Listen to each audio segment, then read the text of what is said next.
Today we have Bettie Jo. More like Betty Slow, am I right? Let's take a look at our starting stats for Bettie Jo. Bettie Jo is 24 years old and weighs in at 654 pounds. Gotta check out her living situation. I can't say it like Dr. Now. Anyhow, look at all those dandelions. There's probably 654 of them. That's enough to wish all your pounds away, Bettie Jo. We start our episode with Bettie Jo trying to get out of her recliner bed. You know how this is going to end up. Wobble wobble, going to the shower. In the worst strip show ever, Bettie Jo drops her blanket and we see it all. Now we know why she has that husband. Not even 2 minutes in and we have our small dog sighted. Also, what's up with these red Solo cups? Is she gonna fill them up? Anyhow, back to her shower. Bettie Jo looks like a big old turkey holding her boobies as she hops in. Bettie Jo's husband goes right into dressing that turkey. Bettie Jo explains that her husband wipes her butt and showers her. As Bettie Jo's husband Josh hoses her butt crack down, one has to ask, was it too much to flush the toilet for the camera crew? Bettie Jo and Josh explain that they have more of a caretaker and patient relationship than husband and wife. But we can see that Josh is clearly a butt man.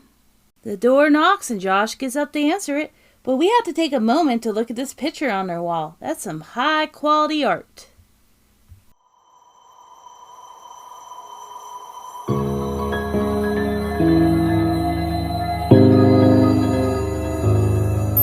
And his cousin Billie Jo at the door. You gotta wonder if there were two sisters that had a pact to name their kids Bettie Jo and Billie Jo.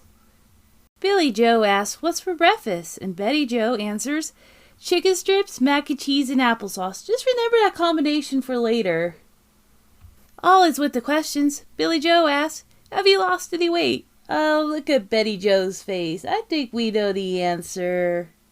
Billie Jo continues to grill her with questions, but I am just triggered by these chicken strips on this pizza pan here. Sad backstory time.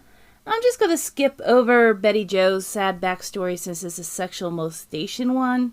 So our couple takes a date to the grocery store, and I must say I'm pretty jealous of Bettie Jo's look here, looking like Violet Beauregard. The two lovers go to Save-A-Lot. That is the best date spot there is. Being more of a gatherer than a hunter, Josh piles that food into the scooter bug. He is such a feeder. Josh admits it though. I must say his eyelash game is on point. Moving on, it's time to start that pilgrimage. Look at Bettie Jo. She's getting a head start on it. Bettie Jo is stuffed into that Suburban and the trip begins. Of course she wonders if Dr. Now will reject her or not. 'Cause they always do. Our power couple makes it to Houston and Bettie Jo takes a step on our painfully dramatic scale. 654.8. Can't forget that 0.8. The two nervously await in the exam room. I can't help but wonder if Dr. Now's going to have to call in my boy Dr. Hottie to help his sis get that wedding ring off. Jesus. My favorite Persian potato enters the room, and he notices right away that Bettie Jo is short like him. And that's a lot of weight on her frame. She might not make it 30.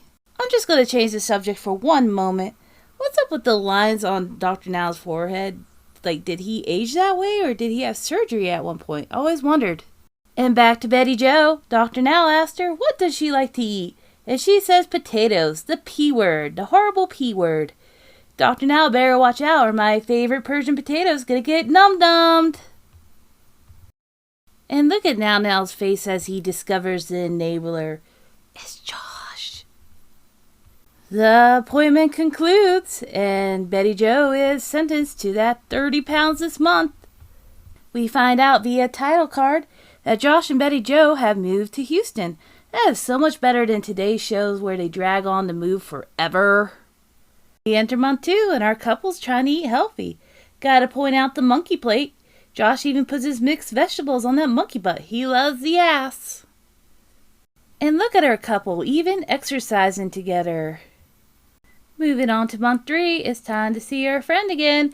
Painfully dramatic scale.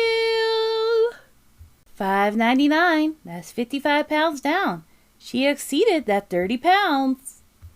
Our favorite Persian potato enters the room, and he seems a little optimistic about Betty Jo. I hate to tell him the future.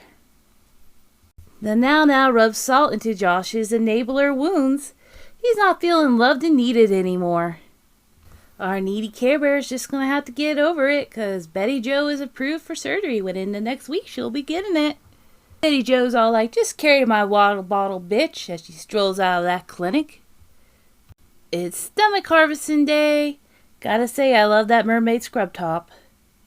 Betty Jo is strapped down. It is time for my favorite part of this show. I know I already complimented Josh's eyelashes, but check out my boy Hottie's. He's got some pretty lashes too. I am so jealous. He's got the hair game and lashes. The room light is off, and Josh's voiceover says he is nervous, but it looks like he's fallen asleep to me. Now will be holding out on the new stomach comparison in this one. He just says it's going to be smaller. Now, you're breaking my heart. And the room light is on, and guess who has another stomach for their trophy room? The following day, a groggy Betty Jo explains that Josh disappeared during the night. He did not keep his promise of staying with her. As Betty Jo goes on about Josh, she takes a walk through the hospital hall, looking like Ishboo. Josh, make me some hamburger helper. And speaking of hamburger helper, we enter month 4 and our couple's fighting over it. We gotta know if green beans go with hamburger helper or not. Jesus, remember when I said remember the weird food combination of chicken tenders, mac, and applesauce? Doesn't seem that strange now, does it? I don't even need Lola to tell me that this is not about hamburger helper. It's about the feeder losing his feety. We enter month 5 and we get dramatic music in this. You know what that means. Josh made her into hamburger helper. Well, maybe not. How sad. But anyhow, Betty Jo's having a hard time breathing and Josh is flipping out because he can't get anyone to help him. It looks like Josh found help because in the next scene we see Betty Jo with oxygen on a gurney. Now pops up to explain that Betty Jo was dangerously close from dying from a heat stroke. Why does he look like a wax figure in this scene? Actually, that needs to happen. Let's make that happen. And I need a Dr. Hottie one, but that's for my own personal reasons. Josh is still in panic mode as he explains to Dr. Now that he's never seen her like that. And all Dr. Now has to say is, yeah, I laughed so hard at that. Dr. Now explains that Betty Jo will live in order to lie about cancer in the future. And you may be asking, what's this sour face about? Well, somebody was weighed in the hospital and they didn't make any progress. Now gives her a lecture and says if he lies that bed flat, she will die. That sounds like a threat to me. Betty Jo cries about Josh not supporting her. And guess who gets sentenced to therapy as Dr. Now leaves? On to month 6 and it's therapy time. I gotta wonder if they chose this office just for the stairs. I was ready to cue the circus music if Lola showed up, but it looks like we got Dr. Sante? Not even gonna try the last name. Betty Jo explains their problems and Josh is looking like a child in the principal's office. Josh takes his turn in therapy talking about how he's a feeder, and I gotta point out, A+ for that therapist for having toys for the children. After Betty Jo reveals that she ain't giving Josh none, he storms out like a little baby and pouts on the porch. He should have brought his Rubik's Cube with him. The therapist is just like, I don't get paid enough to deal with you fools. I'm just going to end this session. Pouting on to month 8, and it looks like somebody's at the gym. Josh says he's happy about it, but I'm not seeing it. And it's probably because she's not doing this to his rope. Month 9's here, and our couple's taking a road trip. They're going to Missouri to show off that body to the family. They pull into the family compound late at night, and you can tell that family's underwhelmed with their progress. And of course they have a big meal to stretch that stomach back out. It's the following month, and Betty Jo's gonna volunteer in her muddy socks. Betty Jo and those muddy socks are sacking up some lunches for some underprivileged children.